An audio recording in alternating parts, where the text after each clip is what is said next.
the first time in India and exclusively in NDTV studios, the man who is better than any other at making money and giving it away. Business school students, please welcome Warren Buffett.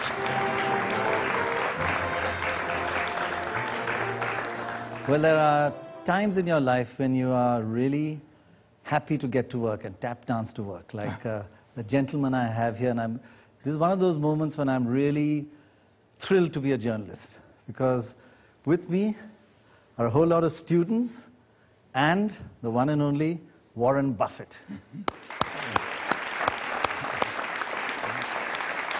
And I must say that I'm equally very, very thrilled to have one of the most modest, humble, and good human beings that I've met, Ajit Jain.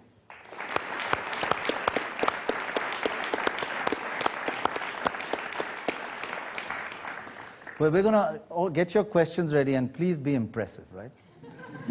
Short, sharp questions, and be tough.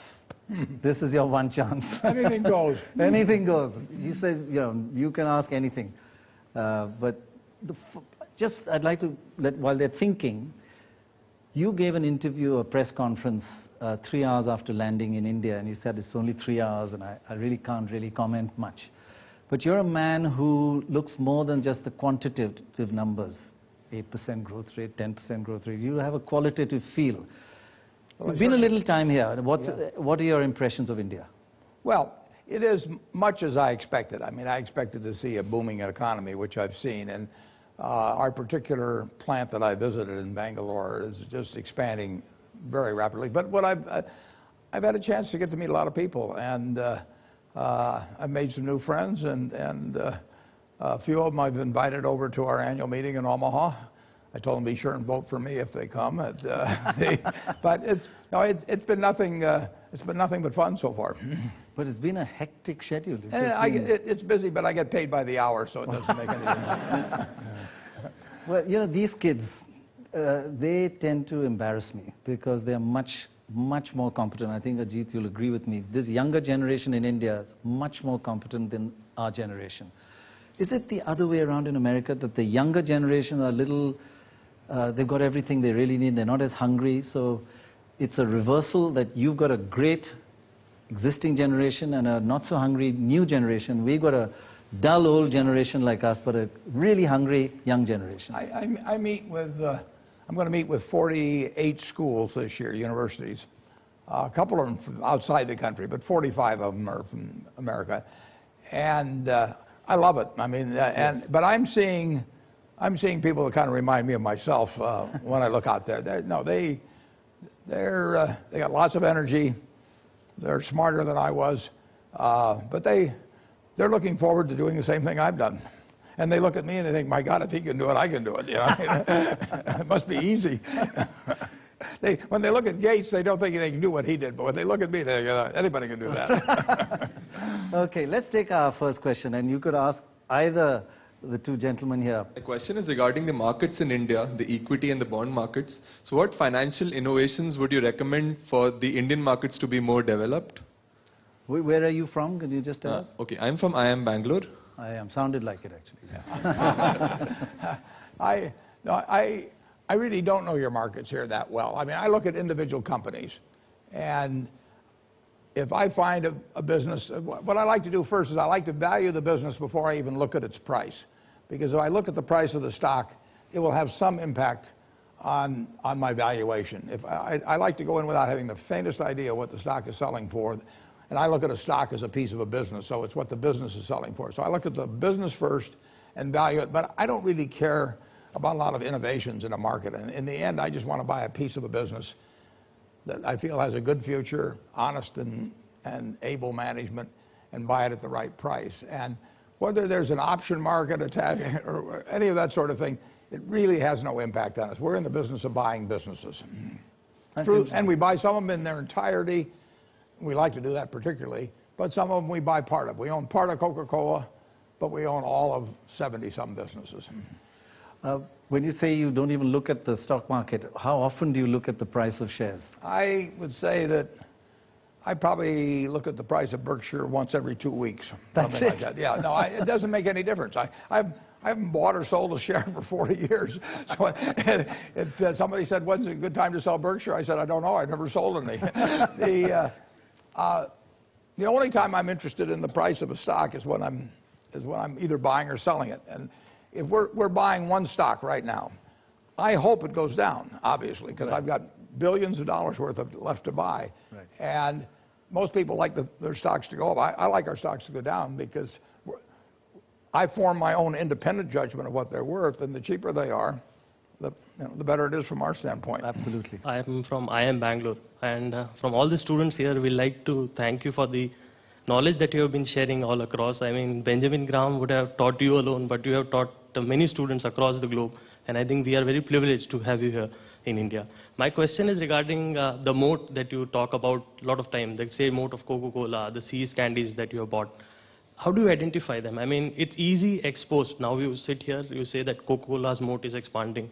But when you bought it, there were a lot of suspicion whether the company will make it through or not. So how do you get the conviction to go out and buy a stock when the market is against you? Well, if you can't recognize the moat, it doesn't mean there isn't one there. It may mean just you can't recognize it, and then you go on to the next one. You don't have to buy any given stock. There's thousands and thousands and thousands of stocks trading just in the United States or on the New York Stock Exchange.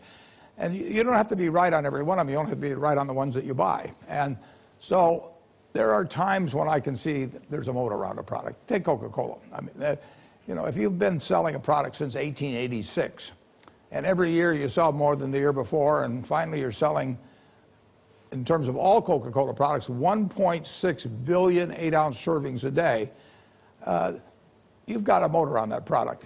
Now, the moat is partly the taste of the product itself, but it's also the association that comes to your mind. If I say Coca-Cola, everybody in this room has something in their mind about it. And what we hope at Coca-Cola is that it's something favorable. So we want to be around you when you're experiencing moments of happiness. So we are going to be at the Olympics and the World Cup, and we're going to be at Disneyland and all kinds of places where you're happy. And that, over time, will build something in your mind about a product. I can name 100 other soft drinks, and there's nothing in your mind about them. And that presence of mind, with billions of people all over the world having something favorable in their mind about their product, it's huge over time. We do have this candy company, See's Candy in California. If a 16-year-old in California buys a box of that candy and takes it to the girl that he's fallen for and presents it to her or to her family before they go to the movies, and she kisses him, we own him. I mean, forever.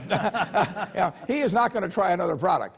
That's a moat. And every day, with every product, the moat widens or narrows. And when our people that are selling See's Candy smile at a customer after standing on their feet for 8 hours, it widens the moat. If they snarl at them, it narrows the moat. So every single activity. And we look for businesses with very durable and wide moats. And if you name a company out of the blue, I can't tell you whether it has a moat or not, but all I have to do is be right about the ones I look at. And how much do you actually get involved in advising them on these aspects? Well, I send a letter to the managers, and I talk to them about widening the moat. I say, it isn't a question of the earnings per share this quarter or anything like that. Any business that has a widening moat is going to make a lot of money over time. And they are guardians of the moat. I say a great business is like an economic castle. And if you have an economic castle in capitalism, there are going to be a bunch of people who are going to try and take it away from you. So I need a knight in that castle, the manager, who worries about protecting that castle all the time. And then I want this moat around it. And I want that moat to get wider. It may be service. It may be better product design. All kinds of things. It can be what's in their mind about the product, a consumer product, but I want that moat to be widening. And I want people to toss sharks and piranha, octopus, everything into that moat to keep away those competitors, because they're going to be coming. And our managers are charged with that. I tell our managers, pretend that this is the only business that you and your family can own for the next 100 years. You can't sell it, and you've got to make this one work. And that means every day thinking about what's going to make it a great business over 100 years. So Ajit, similar lessons to you.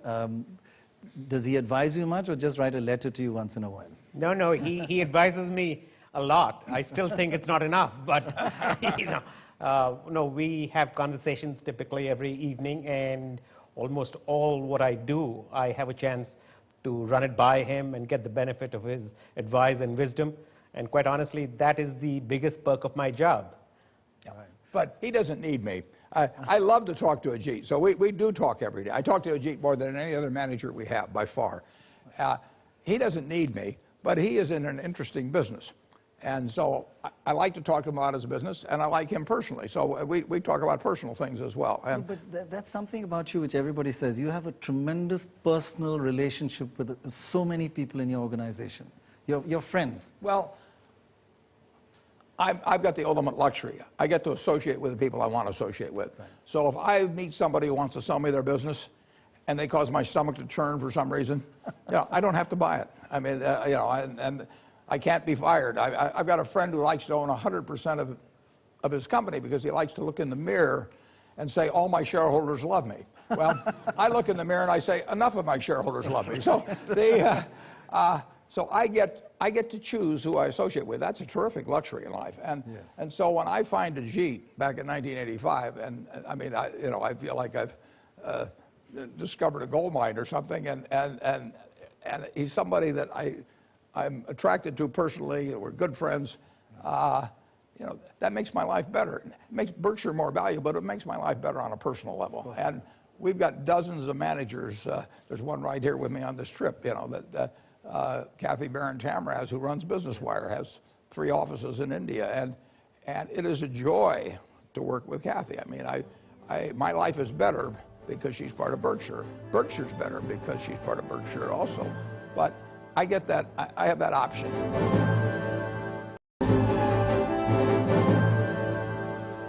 I'm Shraddha Gupta from St. Stephen's. I'm studying economics there.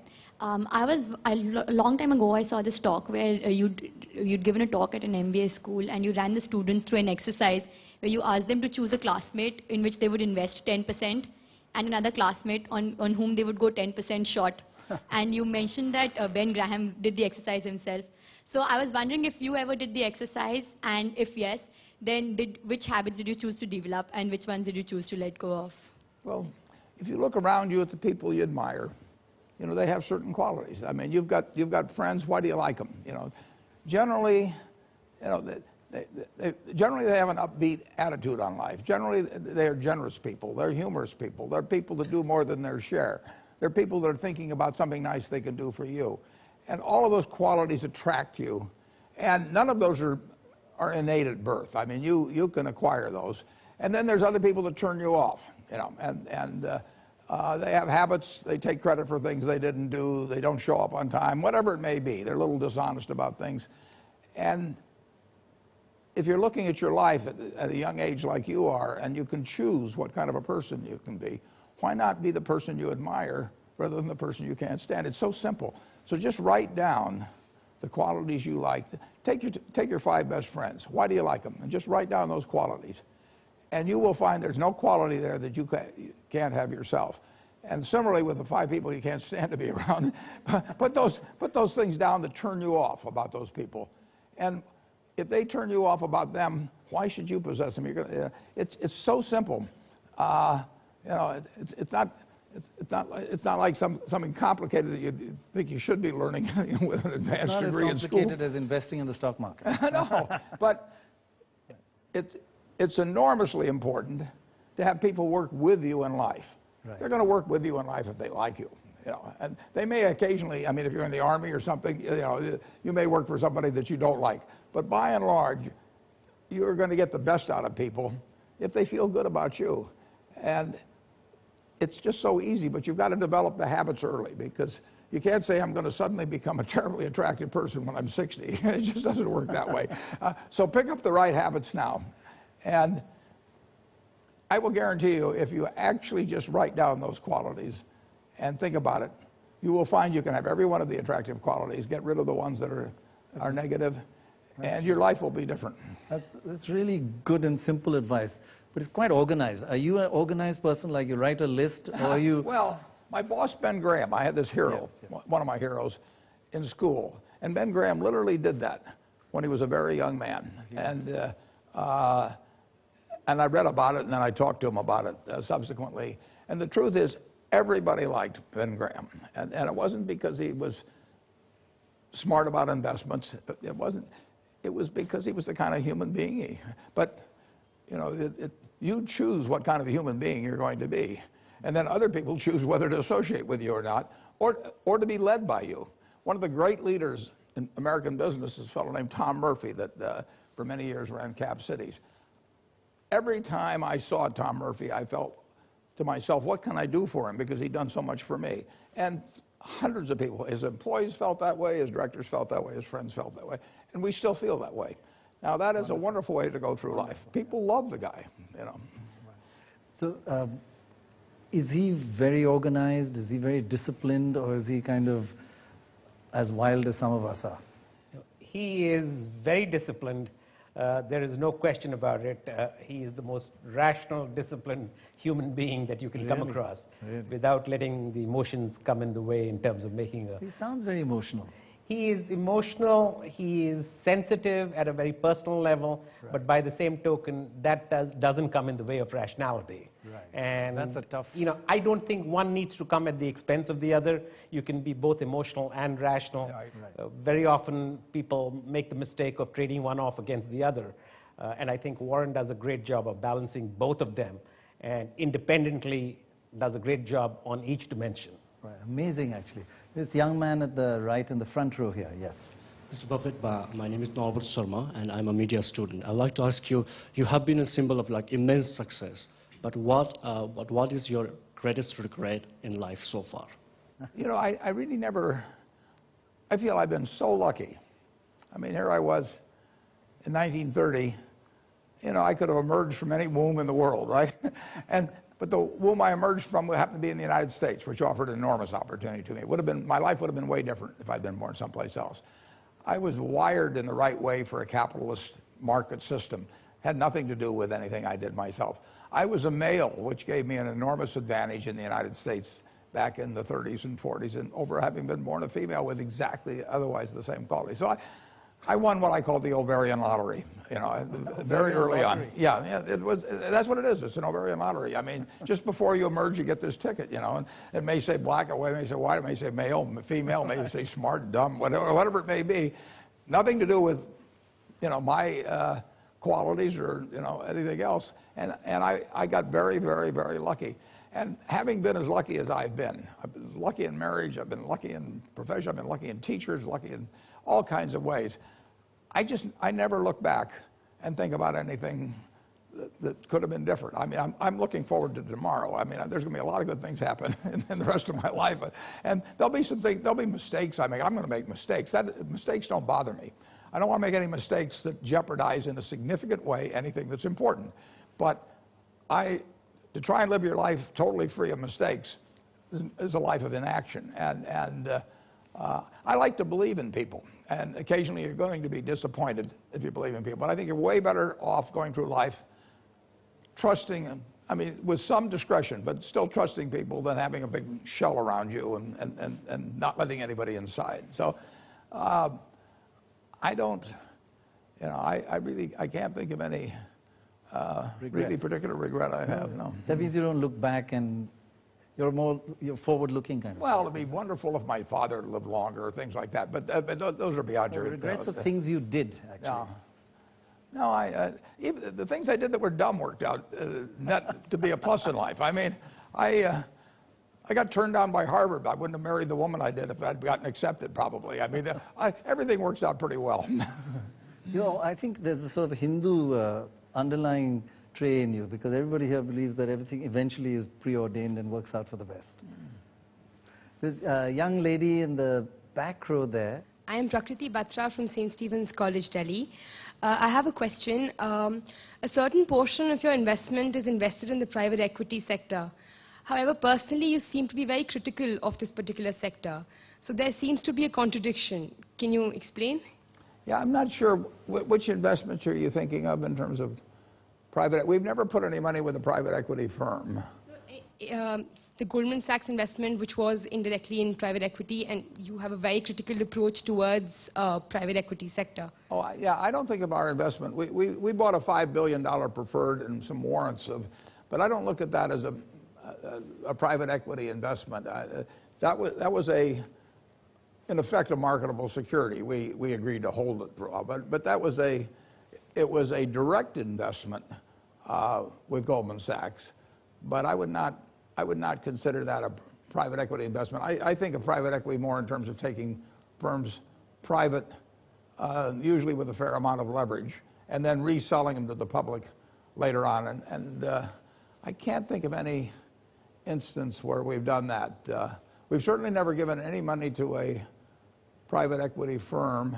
We've never, that I can remember, participated with a private equity firm in taking a firm private. We've never bought a business with the idea of reselling it. The private equity firms have an exit strategy.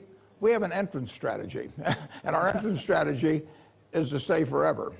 So I think we're sort of 180 degrees away from private equity firms. I think her question on Goldman Sachs was, you helped them out and now they want to pay you back. Do you feel slightly upset about that? Or? No, I mean, I'd be very disappointed with them if they did. I mean, if they didn't want to pay us back. They're paying us 10% a year. Yeah, that's $15 a second. Tick, tick, tick. $15 just as we go along. So I'm hiding from them now. They're gonna call our preferred on April 18th, and I'm hoping they have to find me personally. And I plan to go into a cave someplace. They'll never find me. It's very expensive money from their standpoint. They can get rid of us by paying us $5.5 billion for the preferred. We still have the warrants left over, which are worth a couple $2 billion. They can't get rid of the warrants. The warrants expire in about 2.5 years, but they have no rights in respect to getting rid of the warrants. They do have the right, but all of which was negotiated at the time we bought it. They have the right to get rid of the preferred by paying us $5.5 billion. And they're smart people, and they're doing it just as fast as they could. The Federal Reserve kept them from doing it. They could have paid us off a long time ago. They have not needed our money for a long time.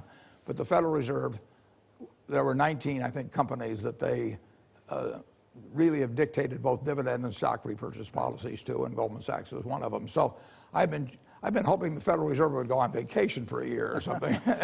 But unfortunately, they gave the green light to Goldman Sachs here a few days ago. But Ajit, do you think that was an emotional decision, the Goldman Sachs one at that time, or was it a... Not at all. It was a very rational decision, calculated to the last decimal position. And like a lot of what we do, it was a win-win for both sides. I mean, Warren made the comment it was very expensive money for them. But at the time when the investment was made, I would submit it was a very cheap investment for them. They couldn't have gotten anyplace else in the world. Besides the fact they got the reputation factor working for them as well. The reputation helped a lot. Sure. But even money, even that kind of money in the amount that was given to them at that point in time, I'm sure they could have never got on the same terms that Warren offered them. And once Warren offered them, everyone wanted to jump on the bandwagon. It's too late then. Yeah. But I don't think... Is that quite a responsibility when you invest and everybody says, my God, this must be a great stock? So you're not only investing for yourself, you're kind of sending a signal around the world. Well, we try to invest quietly. I am buying something right now in significant quantity. We're not going to talk about it. Now, we're legally required at certain points by the Securities Exchange Commission and perhaps other regulatory authorities as well, but that's the primary one. And we have to disclose certain things at certain times. And that is usually the point at which people find out what we've been doing. Yeah, we do not go around touting things we've done. Go ahead. I am Mohit from IIM Indore. Recently you talked about capitalism and the advantage of US in terms of that. So what steps should India take to reduce that gap between India and US?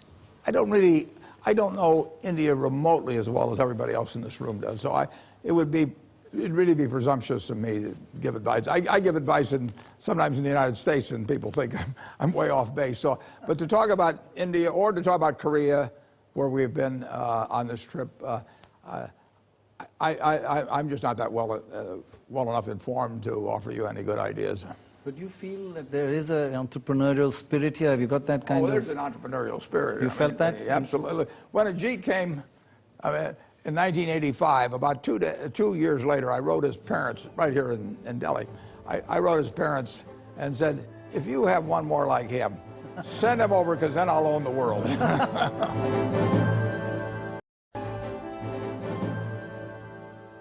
sir. I'm Vineet Karhel from IIM Ahmedabad. So, as we all know, you are an extremely intelligent person. At the same time, you are very disciplined with your investing approach. So, what makes Warren Buffett a great investor? Is it the intelligence or the discipline?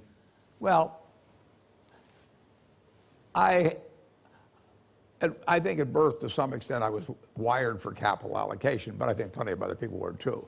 I think the good news I can tell you is that to be a great investor, you don't have to have a terrific IQ. You know, if you've got 160 IQ, sell 30 points to somebody else, because you won't need it in investing. What you do need is the right temperament. You need to be able to detach yourself from the views of others. Or the opinions of others. You need to be able to look at the facts about a business, about an industry, and evaluate a business unaffected by what other people think.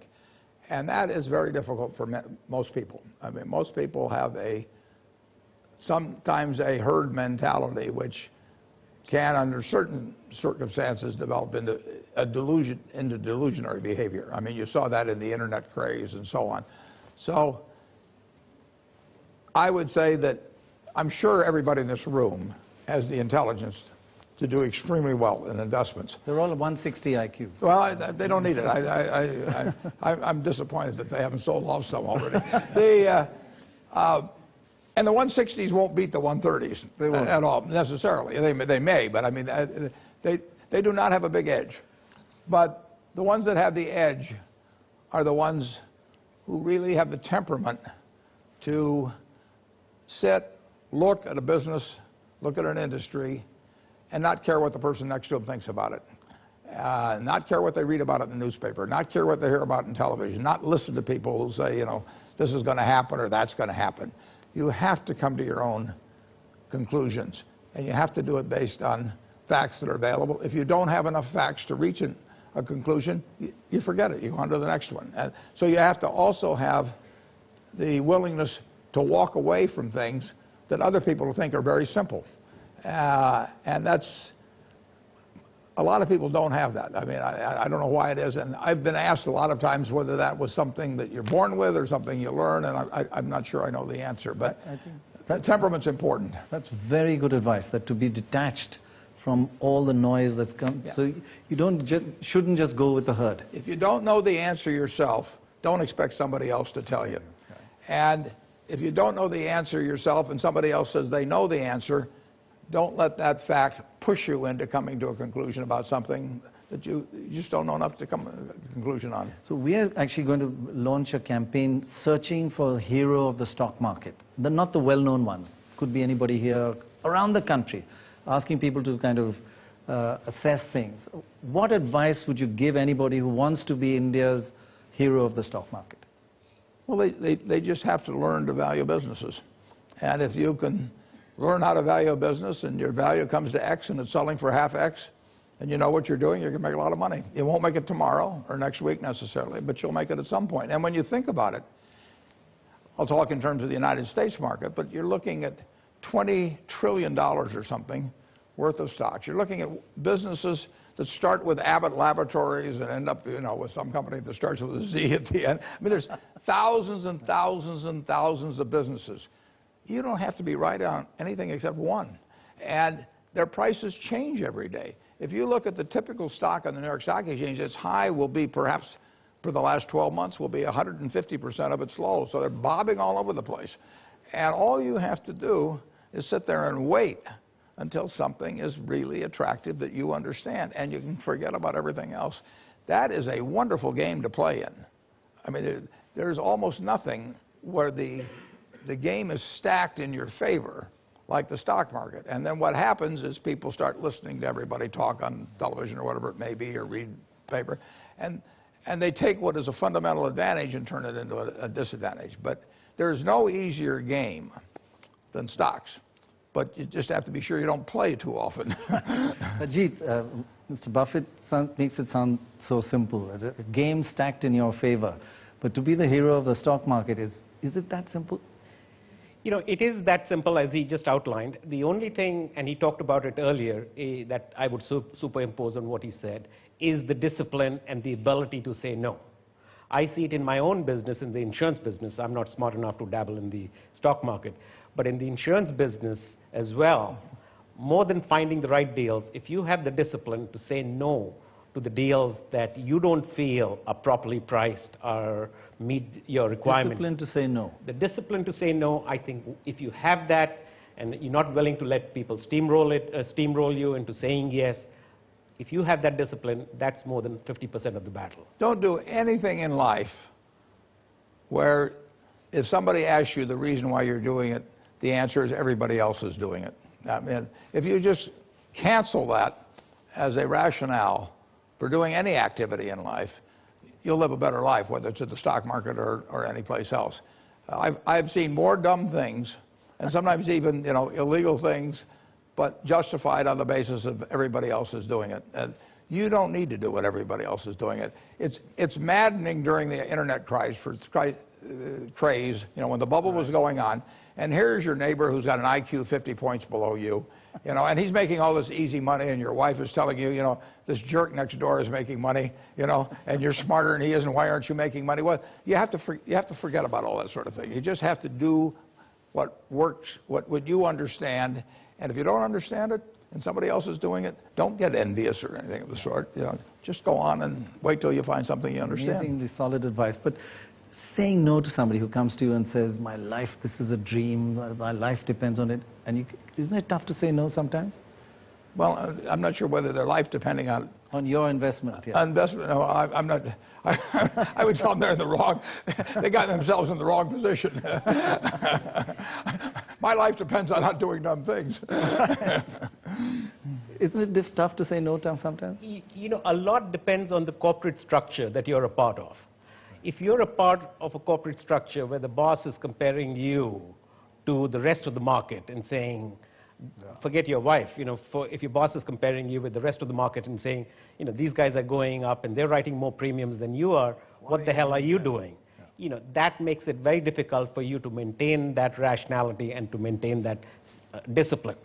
But if you work for a setup like ours, where the boss understands the business, and it becomes a lot easier to be very rational and to be very disciplined. I mean, a lot of people give me credit for being very rational and being disciplined.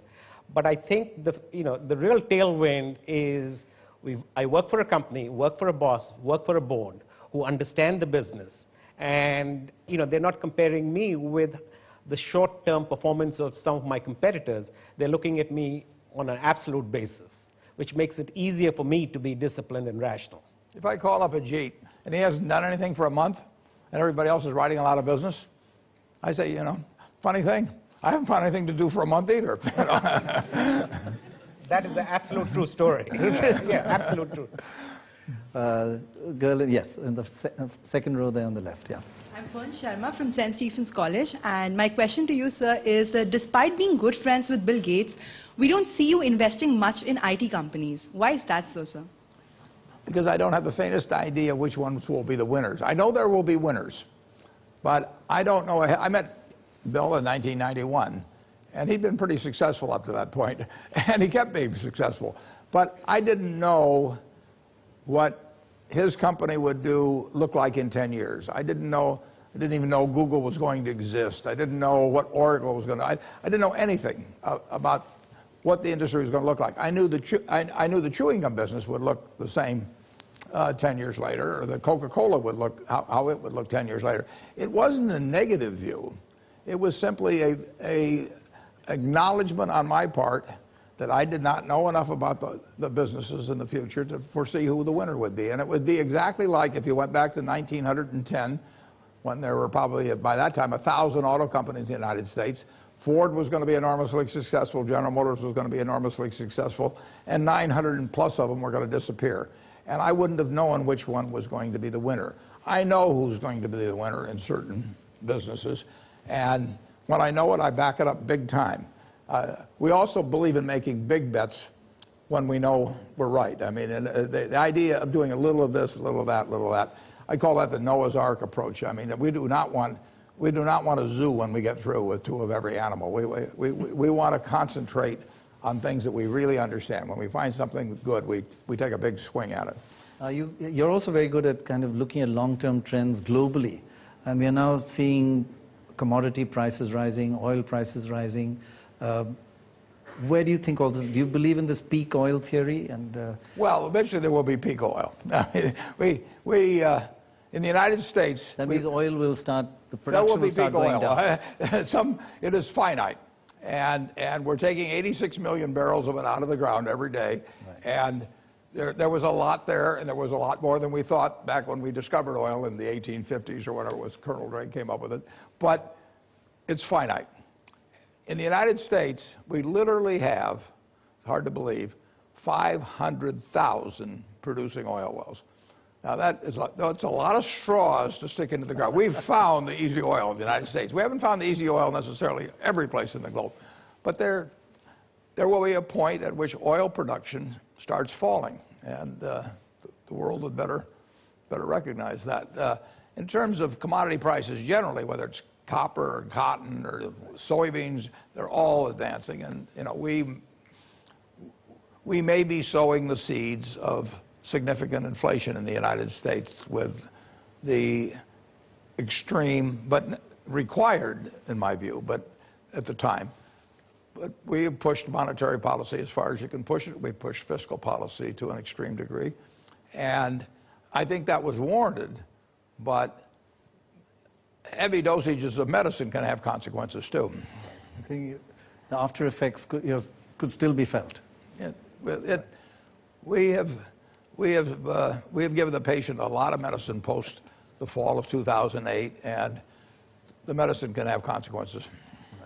Right. The young gentleman in the third row there with the white and striped shirt, yeah. Hello, sir. I'm Shrey from IIM Calcutta. I think this is a question which all of us want to ask. Although everybody is talking about India shining and India booming, you have taken a position and have stayed away from India. As students, we would like to know what are the things that you are looking at which have made you take such a position? Well, I made a mistake. But again, I didn't understand the companies that well over here. I do not have encyclopedic knowledge or anything remotely approaching that on the businesses around the world. And I would have been a lot better off if I'd spent more time investigating some companies outside the United States. But, you know, that's one of the mistakes I've made, and I'll make a lot more. Well, the only thing I want to add to that, you used the phrase, we have stayed away from India, or he has stayed away from India. I think India has stayed away from him more than he stayed away from India, because our investment, his investment style, is not so much as to identify a product market segment and then go in and zero in on that. It's more people serve him up with opportunities, and he evaluates those opportunities and then says yes or no to him. Unfortunately, we haven't had too many opportunities that have been served up to him that would be a win-win for both the person looking for capital and for him as the provider of capital. It's what Ajit said. I've never had a call from India in terms of that. That's amazing. Yeah. That's amazing. Yeah, I've never had a call from India. No. Now, I must confess, I have got a lot of calls from India, and I've not done as good a job as I should have in terms of sort of screening them adequately. But is this a mistake that's going to be rectified soon? When is the first big investment in India? Is it going to come at some point? You'll be the first to know. Well, is it going to come? It could come tomorrow. It could come a year from now. I don't know. That's what makes my job so interesting. If I knew what was going to happen every day, I wouldn't show up at the office. It's every day when I go to the office, something really big and surprising could happen. It doesn't happen most days, but it could happen, and it will happen from time to time, and that makes it a lot of fun. But generally, do you feel a little more confident after this trip that this could be a good place to invest? Well, I keep leaving my phone number all over. Now you'll be getting calls. Okay, we'll take a short break. When we come back, we'll try to find out a bit more about Warren Buffett's views on India and is he going to invest? He's skirting around that topic a bit, but we'll try and pin him down. We've got a lot of students who'll do that. That's in a moment from now.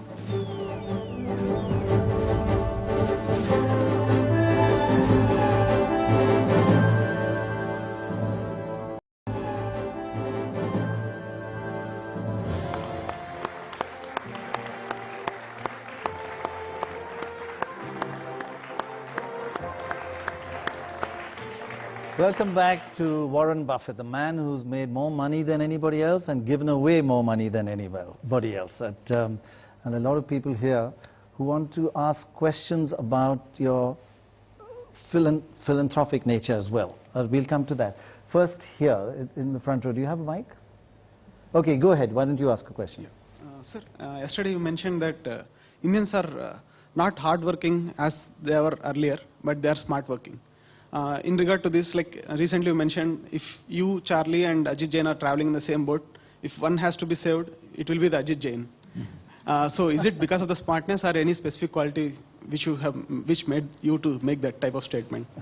I just think that Ajit is far more valuable to Berkshire Hathaway than those other two members of the boat, my partner Charlie Munger and myself.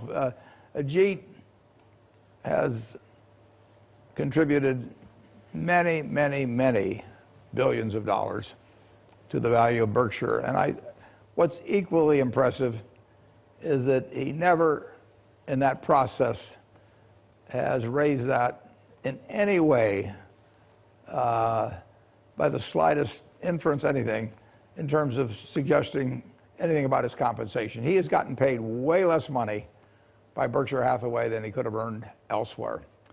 And he feels about it, I think, quite an extent the same way I feel about it. I mean, we want to do, first of all, the best job for the company, and we want to have a lot of fun while we do it. And if we get that, we get enough satisfaction out of that, that as long as we're living well, and we do live well, what else can we want in life? Tell us a bit about the fun you have, or is that not, it's a family channel, so. Sorry, say that again. Tell us a bit about the fun that you have. Well, that sort of reminds me of a line that somebody used. Somebody made the comment saying, find a job that you love and you'll never find yourself working for a day in your life. 25, 26 years ago when I joined Berkshire, I found the job and I found myself not working for a single day in my life since then. I've been very fortunate to be working for Berkshire, to be... That's great, that's great. The fun is the work. Yeah, I've been very fortunate in terms of working for Berkshire and working for Warren. Warren uses the phrase that he won the ovarian lottery, but I won a lottery when I joined Berkshire. He has no idea what winning a lottery is all about. But what we find fun, incidentally, is we get unusual insurance propositions given to us. And sometimes Ajit will think of what his answer would be to that particular problem, and I'll think of what my answer would be. And it's a game of sorts. And we get a lot of fun out of sort of pitting our views against the rest of the world. And sometimes we're wrong, sometimes we're right. You can't judge by outcome. You have to judge by probabilities going in. But it's a very, very interesting game. Intellectual fun, and it's challenging. And there's real money involved. Yeah. The young lady here in the blue. Hi, I'm Malika Davar from St. Stephen's College again. So I happened to read somewhere that your son took a loan from you regarding a business investment.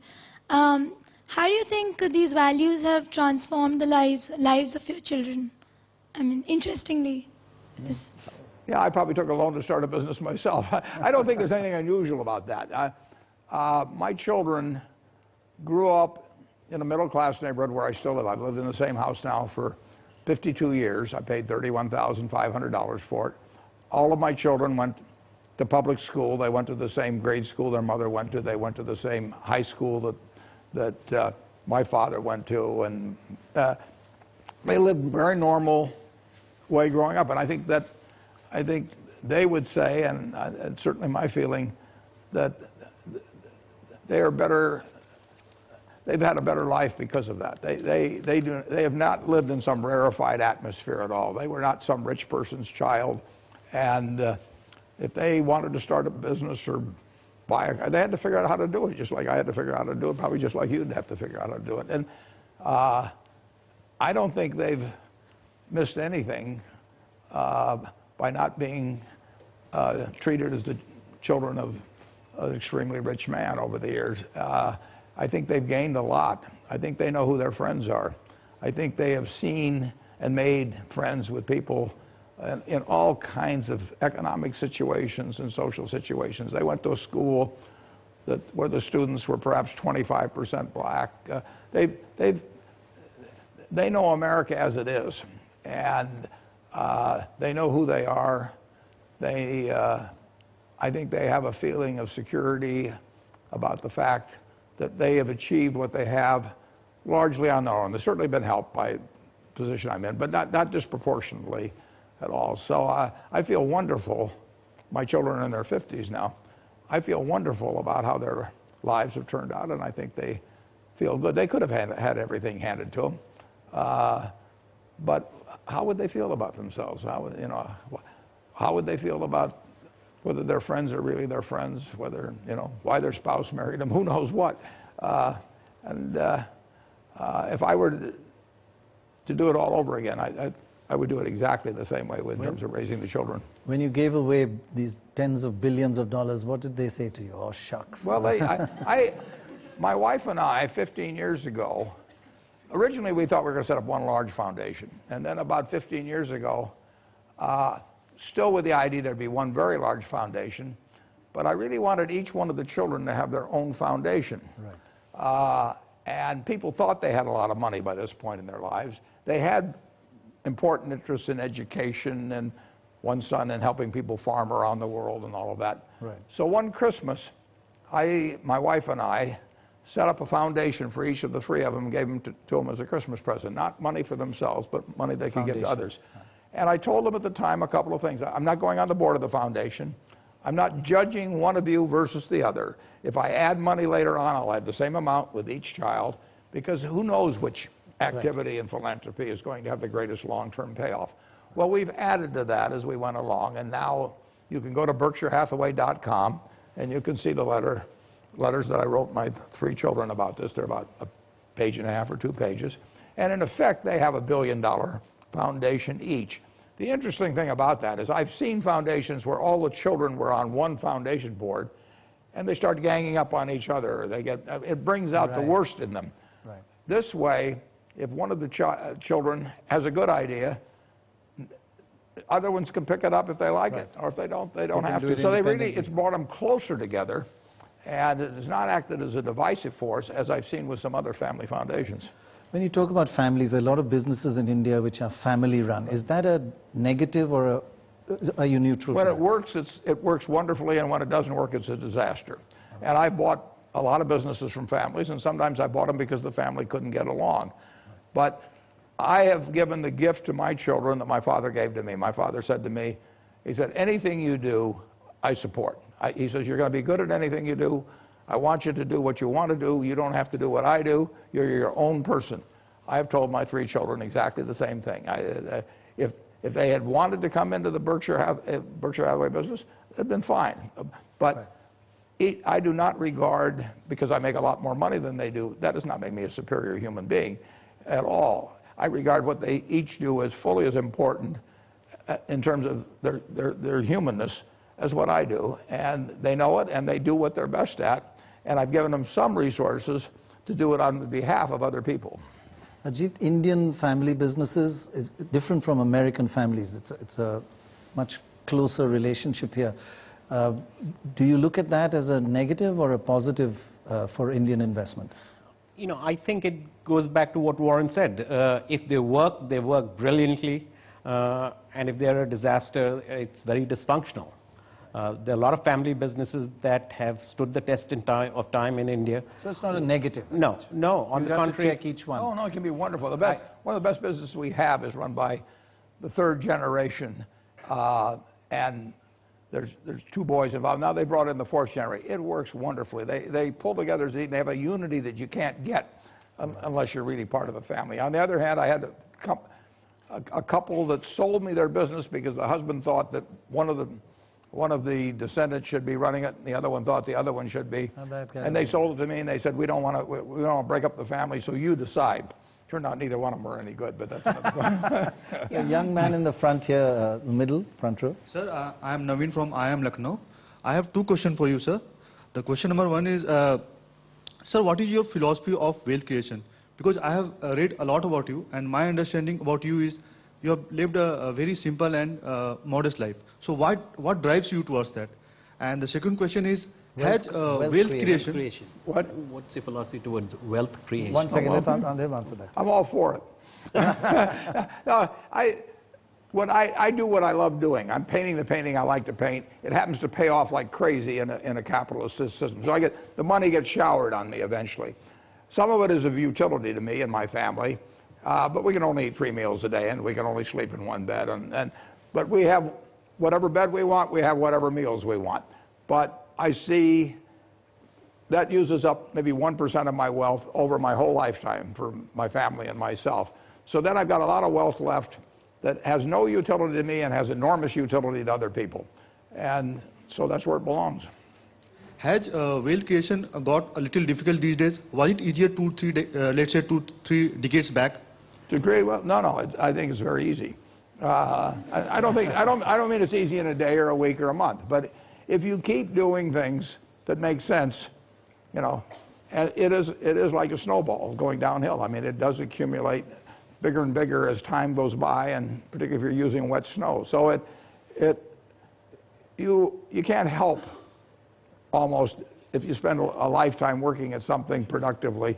Assuming that you've got above average intelligence and lots of energy and all of that, but wealth will build up, and it will do it now just like it did 20 years ago, 50. I think it's easier now, actually, in many ways. You've often said that wealth creation is the main focus. In fact, dividend payouts by companies should be, in fact, reinvested. You shouldn't have dividends.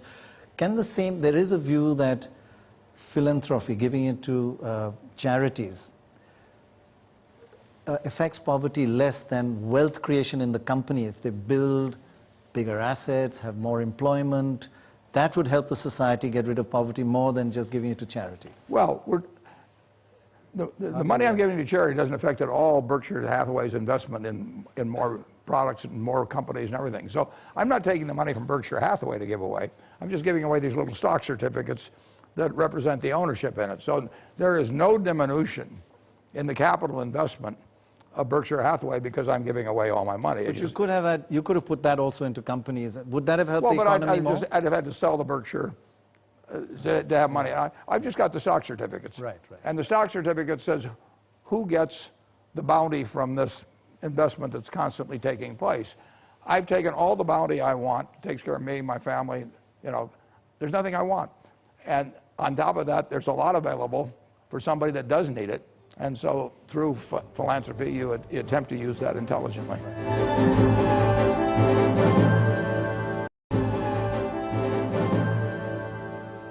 You had some questions for these young 160 IQ kind of people. We already told them that you've got 30 IQ too much, right? Just give it away, sell it, trade it. When I look at a group like this, I feel very good about the future. You know, I mean, these people are going to do things that I couldn't dream of doing. I mean, for one thing, they've got more tools than I had. I mean, you've got the internet. You've got all kinds of communication tools. You can get good ideas faster than I could get in the past, and you're going to go out and do wonderful things. And I'll be cheering for you. How many of you are going to go into the stock market and want to be a Warren Buffett? That's about... I'll take a 10% royalty from all of you. That's about 50% or a little more, maybe 60, 65% of you. Any questions? Yeah, the young gentleman here. Hello, sir. I'm Naman Mittal from IIM Ahmedabad. My question is regarding a starting investor. An aspiring investor who's just starting out will always face cash crunch problems. So what should be the strategy be for a starting investor to counter that? And is it any different from a successful investor with a lot of money and liquid cash flow to invest? Yeah, when I started, I had way more ideas than money.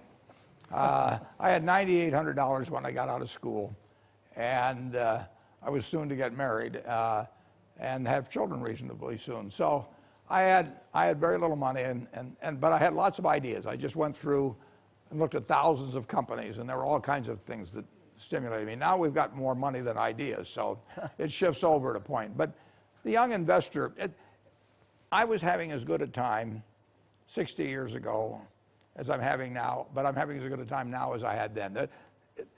The adventure is where the fun is. And I did not think to myself, if I have $1 million, I'm going to be way better off than I had when I had 10,000, or if I have 10 million, I'll be better off than 1 million. The truth is, I've lived well all my life. I've never had to worry about where a meal was coming or what bed I would sleep in. And I've been having fun every day doing what I do. And that was true when I was 21, and it's true today. There's a question from the back row, the red, yes. Samriddhi Gupta from St. Stephen's College. So the Indian markets have been very volatile in the past. You're a long-term investor.